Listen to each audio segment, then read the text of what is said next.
할렐루야. 이 아침에 참 잘 나오셨습니다. 우리 옆에 분 한번 인사하도록 하겠습니다. 잘 나오셨습니다. 잘 나오셨습니다. 큰 은혜 받으십시오. 은혜 받으십시오. 오늘 본문의 말씀을 통해서 고통 속에서 이루어지는 요셉에게 주신 꿈이라는 제목으로 말씀을 나누도록 하겠습니다. 창세기 37장 전반부는 요셉이 형들에게 시기와 미움을 당하게 된 배경에 대해서 설명하는 내용이라면, 창세기 37장 후반부는 이제 그 시기와 미움이 어떻게 드러나게 되고 어떤 결과가 나타나게 되는지를 말씀해 주고 있습니다.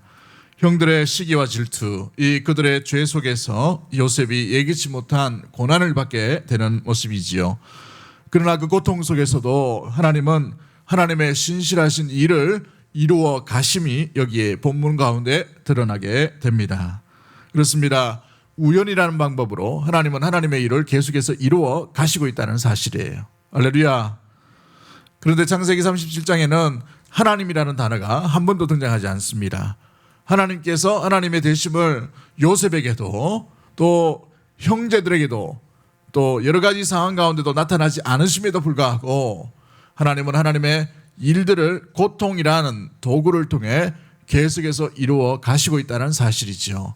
그렇습니다. 고통도 고난은 또 우리에게는 때로는 이것이 있기 싫어하는 것처럼, 때로는 불필요한 것처럼 보이고 어려운 것처럼 보이지만, 하나님은 고통이라는 것도 도구를 사용하여 주셔서 하나님의 일을 성실하게 이루어가실 수 있는 충분한 능력이 있는 하나님인 줄 믿는 믿음의 모든 가족들이 되기를 주의 이름으로 간절히 축복합니다. 고난도 사용하시는 하나님이라는 것이죠. 슬픔도 사용하시는 것입니다.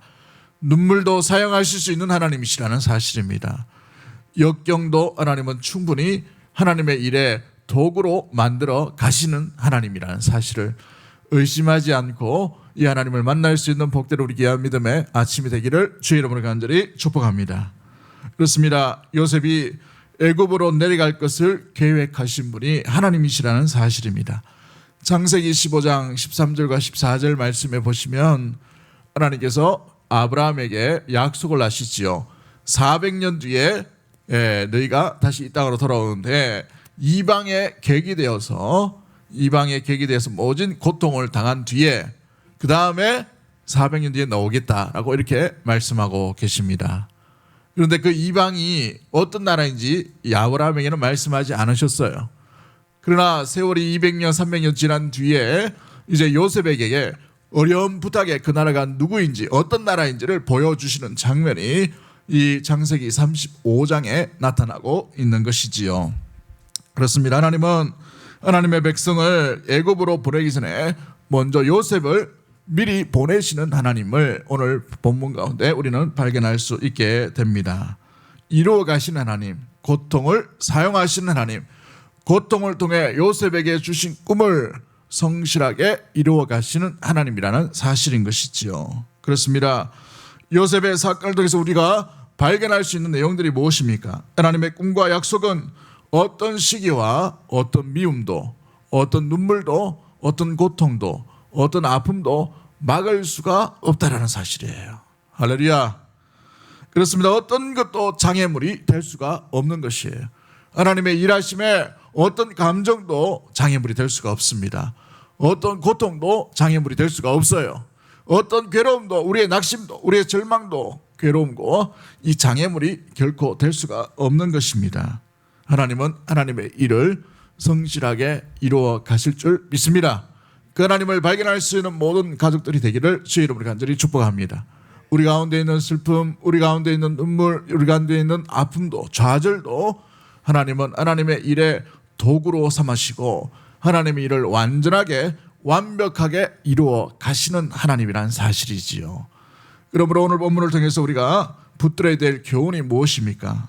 첫 번째 우리가 기억해야 될 것은 무엇보다도 하나님의 일을 어떻게 이루어 가시는가, 누구를 통해 이루어 가시는가, 어떤 사람을 통해 이루어 가신 것을 우리가 먼저 발견해 보아야 합니다. 하나님은 하나님의 일을 고통이라는 도구를 통해, 상자를 통해 어떻게 이루어 가십니까? 무엇보다 가장 중요한 것은 이 12절부터 17절까지 말씀이죠. 누구를 통해 이루어 가심을 보게 됩니까? 고난받는 요셉을 통했습니다. 그런데 그 요셉이 어떤 요셉입니까? 아버지의 명령을 성실하게 순종하며 충성하는 요셉을 통해 하나님의 꿈을 이루어 가시는 것을 보게 돼요. 여러분 한번 보십시오. 충성의 결과, 순종의 결과가 우리가 보면 군대에서도 보면 이 충성하면 계급이 진급하거나 아니면 포상을 받거나 뭐 기본적으로 사단장 이 표창장을 하나 받으면 얼마나 좋겠어요. 그런데 순종했는데 충성했는데 결과가 뭡니까? 형들의 미움을 더 받아가지고 살해 모의를 당합니다. 또 어떤 일이 일어나요? 노예로 팔려갑니다. 옷은 뺏겨버려요. 찢겨버립니다. 이런 일을 당한다는 거예요. 그럼에도 불구하고 요셉이 순종의 발걸음을 온전히 걸어갔기 때문에 하나님은 하나님의 꿈을 요셉이라는 사람을 통해 이루어 가시는 것을 보게 된 것이죠. 그렇습니다. 요셉은 순종의 사람이요 끝까지 충성하는 사람이었기 때문에 그러한 것입니다. 요셉이 형들이 이 양을 치고 있는 세겜 땅으로 아버지의 부탁의 말을 듣고 떠나가게 됩니다. 여러분 아브라함이 약속했던 그 땅, 지금 야곱이 머물고 있는 그 땅은 헤브론이라는 땅입니다. 헤브론. 근데 이 헤브론에서 세겜까지 거리가 약 80km예요. 80km. 근데 17세 소년이 80km 떨어진 거리를 가고 오고 한다는 것은 지금도 힘든 일이고 고대에도 어려운 일입니다. 요즘 같으면 차 타고 한 2시간 정도 거리 있는데 잠깐 안부만 전하고 오라. 그러면 가실 분이 있으십니까? 2시간 정도 거리인데. 지금도 기름값 생각해야 되고 톨게이트비 생각해야 되고 부담되는 거 왔다 갔다 4시간인데 여러 가지 생각할 게 아닙니까? 그죠? 그렇게 중요한 일이 아니에요. 아버지 안부입니다. 잘하고 있는지 보고 오라는 거예요. 그렇게 특별한 일도 아닌데 아버지가 아들에게 갔다 오라 그렇게 해요. 지금도 쉽지 않은 부담스러운 어떤 부탁이고 아버지의 명령입니다. 그런데 요셉은 이 아버지의 부탁에 오늘 13절 말씀에 뭐라고 있습니까? 13절 말씀 한번 띄워주세요. 13절 말씀에 우리 본문을 보시면 내가 그리하겠나이다 라고 되어 있어요. 요셉이 아버지에게 대답하되 망설임이 없어요. 망설임이 없어요. 세겜에서 양을 치지 아니하느냐 너는 그들에게 보내리니 요셉이 아버지에게 대답하되 내가 그리하겠나이다 라고 되어 있습니다. 아버지의 말씀에 머뭇거림도 없이 온전히 순종하는 것을 보게 돼요. 80km입니다. 80km. 도둑이 발생할 수도 있고 강도가 올 수도 있고 짐승이 올 수 있는 그 거리에 혼자 17세 소년이 혼자 간다는 것은 쉬운 일이 결코 아니지요. 그럼에도 불구하고 아버지의 명령에 순종하는 것을 보게 됩니다. 그런데 세겜 땅으로 갔어요. 세겜 땅에 가니까 형들이 어떻게 하고 있어요? 없어요. 자리에. 왜 없습니까? 목축지를 옮겼다는 거죠. 양을 이끌고 다른 곳으로 갔어요. 그래서 사람에게 부탁해서 우리 형들이 어디 있는지 아느냐라고 물으니까 어떻게 얘기합니까? 어디로 갔다고 되어 있어요? 오늘 본문에 도단으로 갔다라고 되어 있습니다. 도단. 여러분 이 헤브론에서 북쪽으로 80km 떨어진 곳이 세겜이에요. 그런데 이 세겜에서 다시 또 떨어진 곳이 20km 떨어진 곳이 도단입니다. 그럼 총 몇 킬로를 가야 됩니까? 100km를 가야 돼요. 100km. 만만치 않은 거리입니다. 보통 생각할 때에 나는 아버지가 세겜으로 가라 했으니까 세겜에서 찾아보니 형들이 있어요 없어요? 없으니까 없는 소식만 남고 아버지께로 갈 수도 있어요. 아버지 가보니까 세겜 땅에 형들이 없어요. 어디 가는지 모르겠습니다. 차 타고 지쳐가서 다시 돌아왔습니다. 아버지도 충분히 세겜 땅에 없으니까 아들은 아버지의 명령을 충실히 따른 것들로 생각될 수 있습니다. 그런데 요셉은 여기서 머물거리지 않아요. 여기에서 멈추지 않는다는 말이죠. 아버지의 본심, 아버지의 생각, 아버지 중심이 뭔지 분명히 알고 있었기 때문에 도단으로 간 형들을 끝까지 추적해서 따라가게 됩니다. 그래서 도단에 이르렀어요. 도단에 이르고 난 뒤에 어떤 일을 당합니까? 포박과 빈 웅덩이에 던짐을 당하고 수치와 조롱에 빈 웅덩이에 끌려 들어갔다가 미디안 상인 이스마엘 상인들에 의해서 애굽으로 팔려가는 일들이 일어나게 됐죠. 끝까지 순종하지 않았다면 그냥 좀 세겜에서까지만 순종했다면 세겜에서 발걸음을 멈췄더라면 애굽에 팔려갈 일이 있었겠어요? 없었죠. 여러분 주의 일도 마찬가지입니다. 때로는 주의 계획과 주의 일하심 가운데 나타날 때에 때로는 우리가 온전히 순종함으로 말미암아 우리에게 별 이득이 없어요. 손해보는 일들만 있습니다. 괜히 원망만 들어요. 괜히 어려움만 당할 수가 있습니다. 그런데 거기에서 멈추지 않게 되기를 주의 이름으로 간절히 축복합니다. 여러분, 그 끝까지 나가셔야 돼요. 요셉의 모습을 보십시오. 주님의 일하심이 어떤 것인지 모르지만 그러나 도단으로 나갔습니다. 여러분, 형들이 만만치 않은 형들이에요. 르우벤을 보세요. 시몬과 레위를 보십시오. 그리고 무엇보다도 이 11명의 형들이 만만치 않은 형들입니다. 대단한 형들이에요. 그런데 다 미워합니다. 자기를 다 미워해요. 미워하는 곳으로 끝까지 아버지 명령을 따라 간다는 것은 평소에 요셉이 어떤 사람인지를 그대로 보여주고 있는 상황들인 것이지요. 한결같다라는 것을 보여주고 있다는 것입니다. 형들이 미워하나, 형들이 시기하지만, 형들이 나를 어떻게 대하든지 간에 아버지의 명령을 따라 그런 순종의 길로 계속해서 걸어갔다는 것입니다. 이게 충성입니다. 충성. 충성은 내 기분 따라서, 내 감정 따라서, 내 생각대로 하는 게 아니에요. 충성은 지시하고 명령하신 그분을 따라서 그분의 생각을 담아 온전히 나가는 것이죠. 내 생각을 내려놓을 때만, 내 감정을 내려놓을 때야만 온전히 충성할 수 있게 되는 것입니다. 그렇습니다. 요셉은 아버지에게 충성할 줄 알았기 때문에 하나님의 꿈에 대해서도 그는 아름다운 도구로 쓰임받게 된 이유가 여기에 있는 것이지요. 하나님의 꿈의 그 계획과 가정은 고통과 시기와 미움이었지만 그럼에도 불구하고 이 요셉을 통해서 이 요셉이 어떤 사람인지를 알고 하나님께서 그에게 꿈을 허락해 주셨다는 사실입니다. 그렇습니다. 결국은 하나님께서 주신 꿈 때문에 이 요셉이 어려움 가운데 있지만 이 꿈을 꿀 수 있도록 배려해 주신 이 사람, 이 요셉은 끝까지 충성되고 성실한 사람으로 순종의 발걸음을 멈추지 않았다라는 사실을 우리는 발견해 볼 수가 있게 되는 것입니다. 여러분, 시편 101편 6절 말씀에 이런 말씀이 있어요. 내 눈이 이 땅에 충성된 자를 살펴 나와 함께 살게 하리니 라고 되어 있어요. 시편 101편 6절 내 눈이 이 땅에 충성된 자를 살펴 나와 함께 살게 하리니 완전한 길에 행하는 자가 나를 따르리로다 라고 되어 있어요. 이 내 눈이 이 땅에 어떤 자를 살핀다고요? 충성된 자를 살피신다라고 되어 있어요. 충성된 자를. 그래서 하나님과 함께 살게 하시겠다라고 말씀하시죠. 잠언 22장 29절 말씀에도 이런 말씀이 있습니다. 내가 자기 일에 능숙한 사람을 보았느냐? 이러한 사람은 왕 앞에 설 것이요 전한 자 앞에 서지 아니하리라 라고 되어 있습니다. 자기 일에 어떤 사람요? 능숙한 사람이에요. 그런데 여기서 말하는 능숙하다라는 말은 준비된 사람입니다. 준비된 사람. 그 일을 맡길 준비가 된 사람인 것이죠. 어떤 준비가 되어 있는가?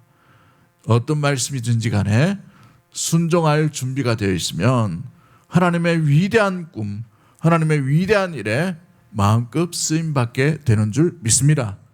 그러므로 우리의 심령이 요셉처럼 어떤 경우에도 형들이 미워하고 시기한다 하더라도 주님의 말씀 앞에 온전히 준비된 자로 나아갈 수 있게 되기를 주의 이름으로 간절히 축복합니다.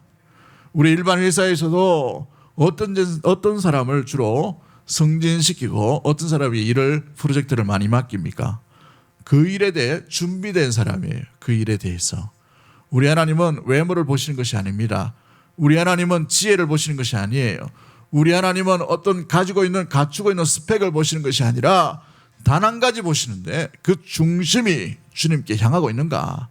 주의 말씀이라면 온전히 순종하는가? 이것이 바로 믿음인 것이지요. 믿음으로 준비된 자를 주님은 찾으시고 그와 함께 하시고 그를 사용해 주실 줄 믿습니다. 우리 대구 동성의 모든 가족들이 주님 앞에 준비된 자로 주의 위대한 구원의 계획 가운데 마음껏 쓰임받을 수 있는 교회와 성도들이 되기를 주의 이름으로 간절히 축복합니다. 두 번째 우리가 기억해야 될 것이 무엇입니까? 18절부터 24절까지 말씀을 통해서 우리가 기억해야 될 것은 하나님은 작은 고통이라는 것을 통해 하나님의 놀라운 일을 이루어 가실 수 있는 충분하신 능력이 있는 하나님이라는 사실이에요. 여러분, 우리가 좀 전에도 말씀드렸던 것처럼 우리는 생각할 때 고통은 좌절을 의미하고, 좌절은 곧 우리의 절망을 이야기합니다. 그래서 절망된 심령으로 우리는 끝이다라고 생각할 수가 있어요. 그런데 우리 하나님은 그 고통이란 도구를 통해서 하나님의 놀라운 일에 하나의 걸작품으로 만들어 가실 수 있는 충분한 능력이 있는 하나님인 줄 믿습니다.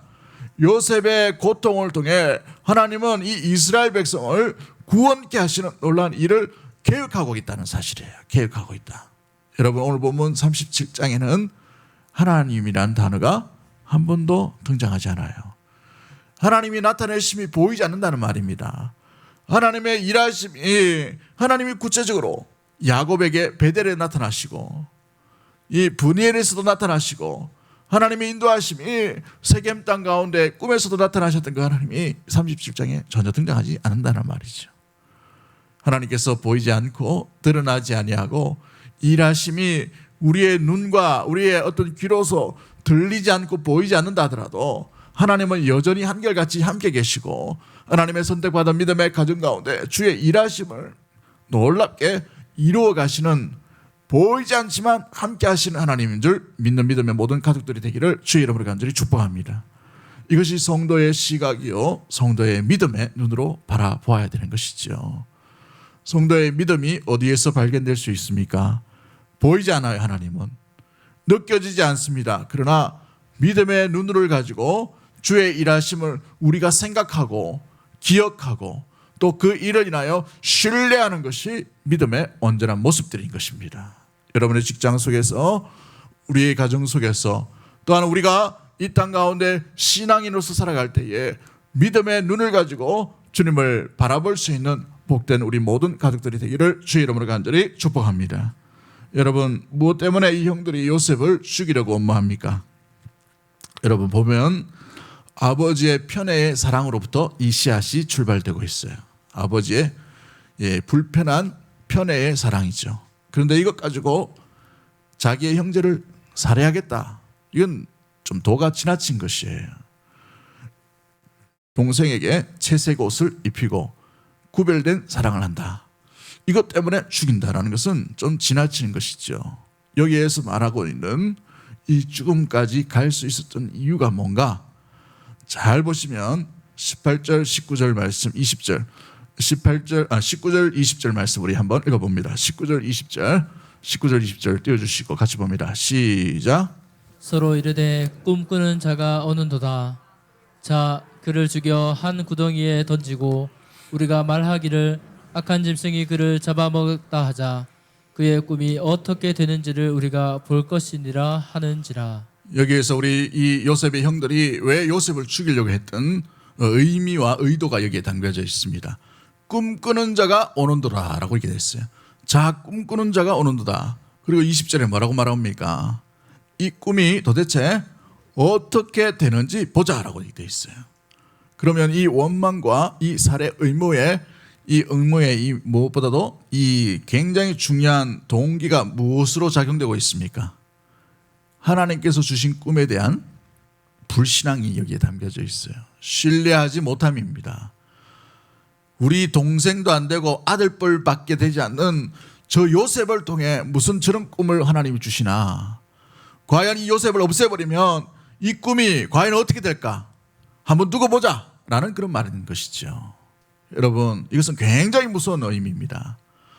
하나님의 굉장히 중요한 하나님의 계획과 하나님의 구원에 이 꿈을 주시는 그 과정 가운데에 요셉의 형들은 전혀 동참하지 못하는 것을 보게 돼요. 오히려 방해꾼이 되어버린 것이죠. 오히려 오해가 일어납니다. 그로 인하여 하나님께서 주신 꿈의 도구, 구원의 도구인 요셉을 자기들 손으로 제거해 버리려고 하는 굉장히 불신앙적인 요소들이 이 형들에게 일어난 것을 보게 되죠.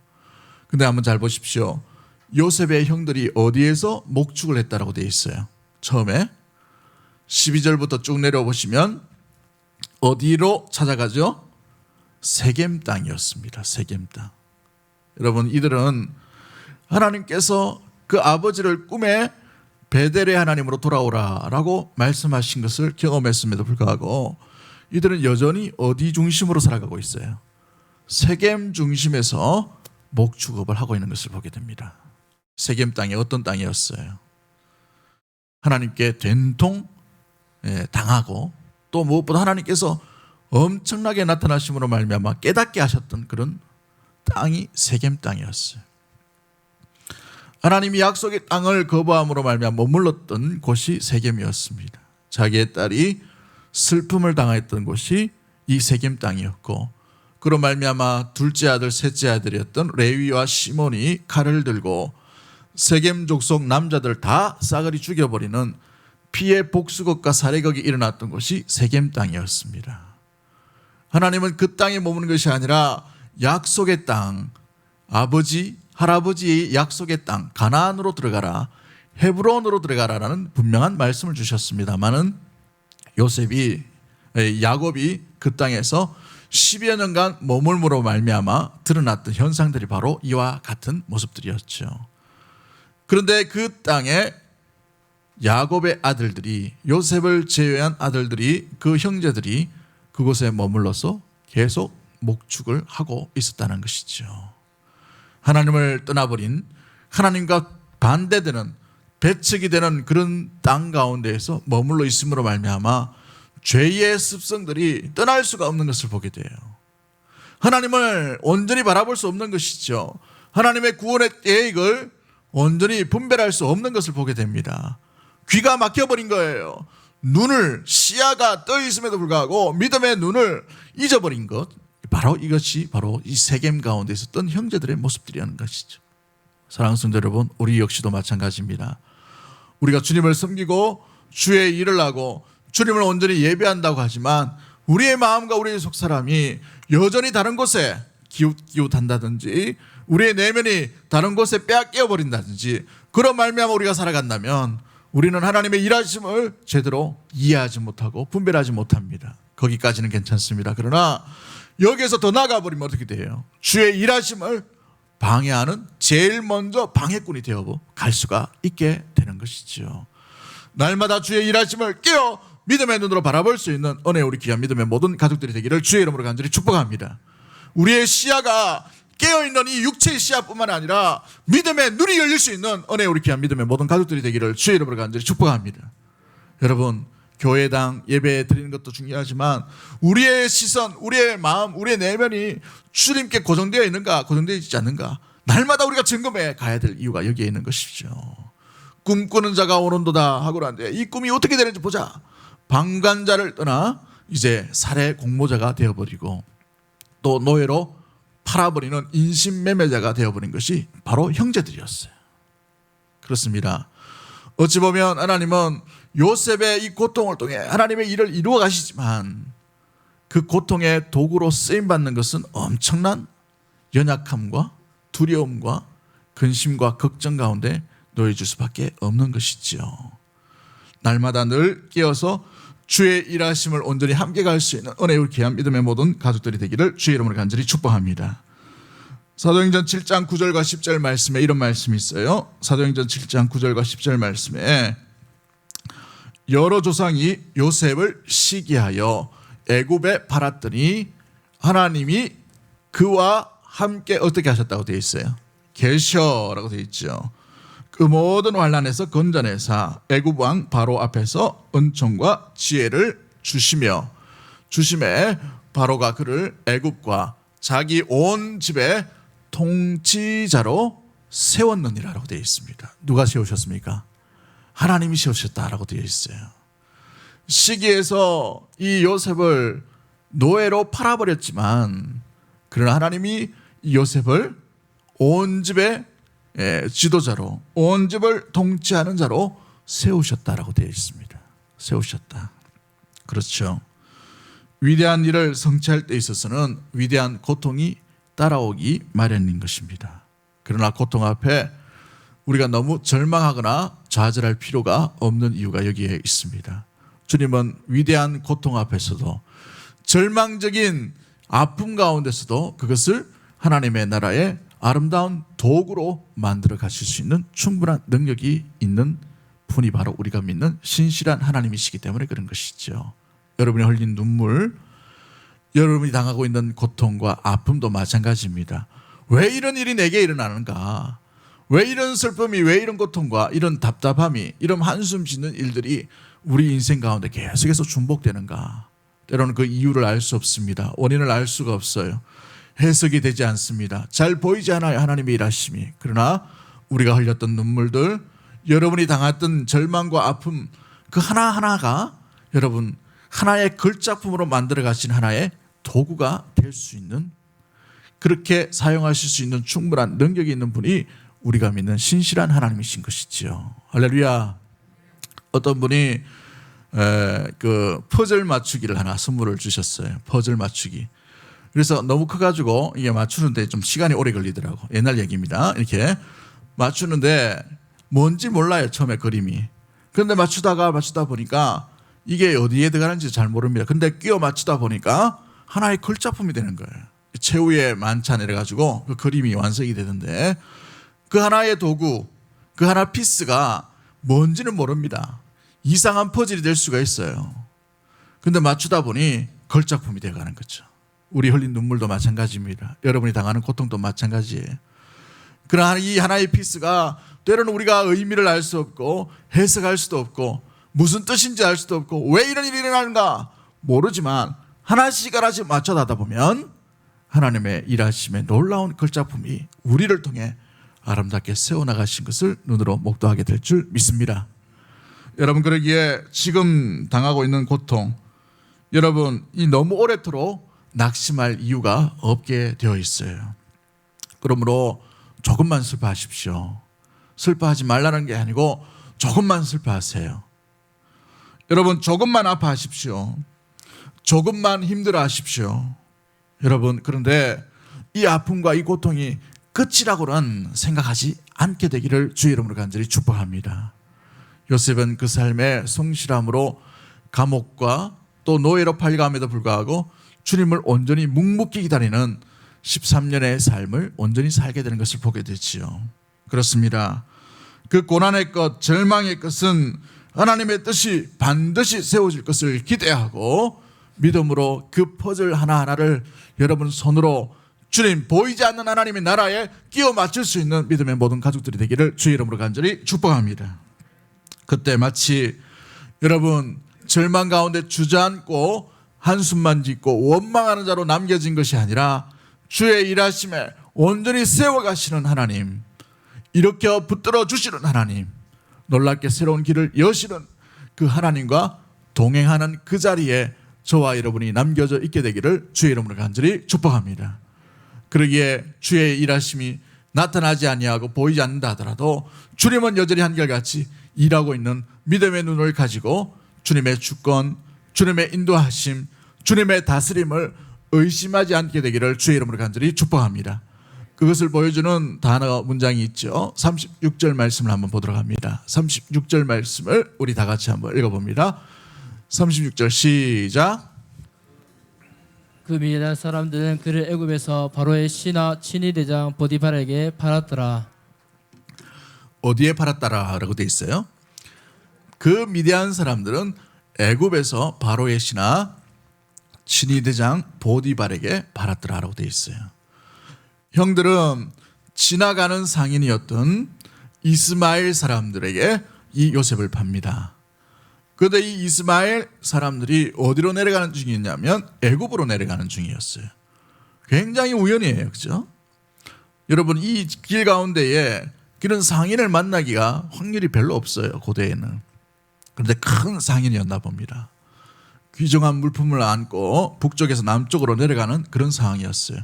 근데 하필이면 그 상인을 만나고, 근데 그 상인이 다른 곳이 아니라 시리아로 가는 것이 아니고 에돔으로 가는 것도 아니고 블레셋으로 빠지는 것도 아니고 애굽으로 내려가는 길이었어요.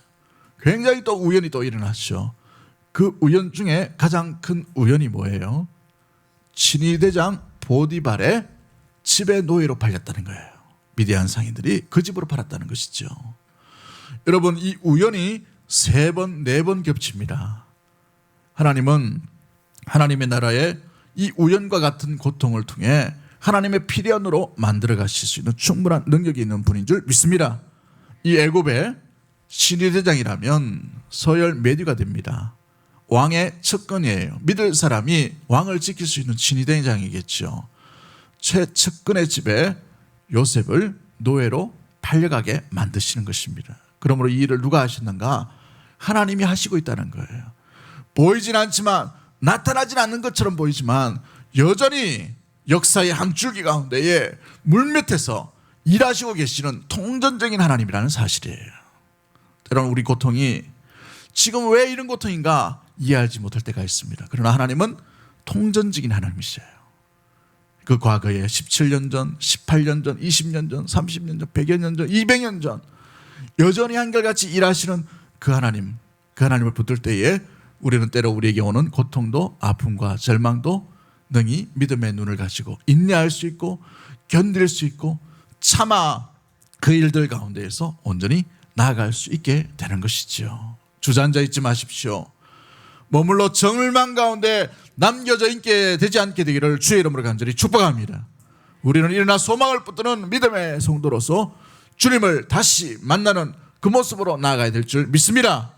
우리 다 달려갈 길을 다 마치고 주님을 만나는 그 순간까지 일들을 잊지 아니하고 나아갈 수 있는 사랑하는 주의 백성들 다 되기를 주의 이름으로 간절히 축복합니다.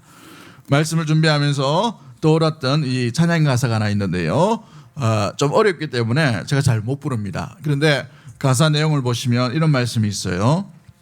주어진 내 삶이 작게만 보여도 선하신 주님 나 이끄신 보내. 중심을 보시는 주님만 따르네. 택하신 주님만 의지합니다. 보이는 상황에 무너질지라도 예수 능력이 나를 붙드네 라고 되어 있어요. 예수 능력이 나를 붙드네. 보이진 않아도 주님만 따르네. 내 삶이 작게만 보이고 내 삶의 상황이 무너져 있다 하더라도 주님이 여전히 나를 이끄심을 믿습니다. 이 고백이 저와 여러분의 고백이 되기를 주의 이름으로 간절히 축복합니다. 우리 찬양 한번 할까요?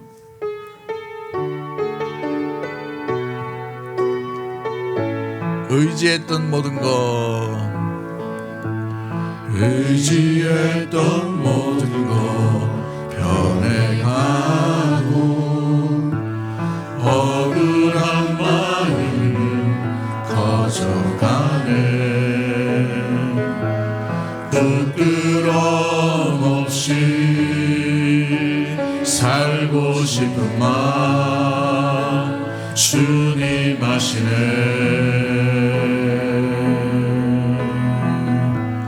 모든 일을 선으로 이겨내고 죄의 유혹을 따르지 않네. 나를 구원하신 영원한 그 사랑 크신 그네 날 붙드시네. 주어진 내 삶이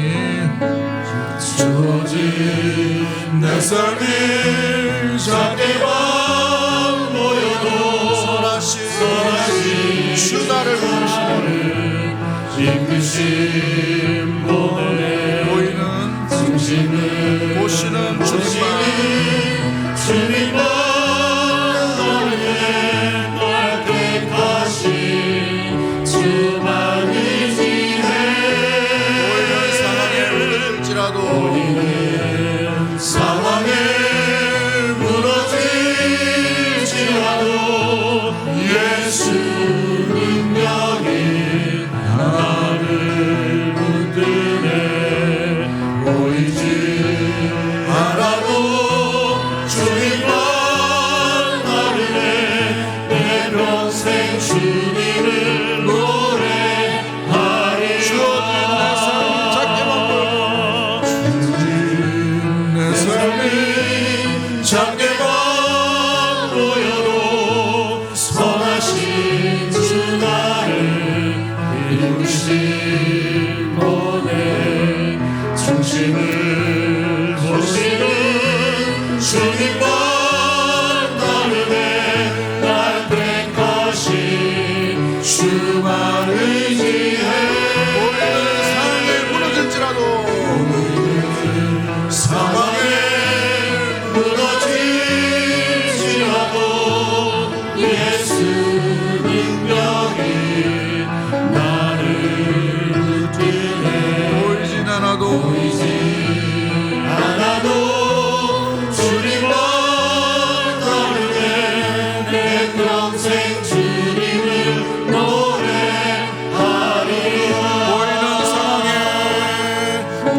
쉽진 않지만 우리 주님은 선하시기에 주께서 나를 신실하게 인도해 가실 줄 믿습니다.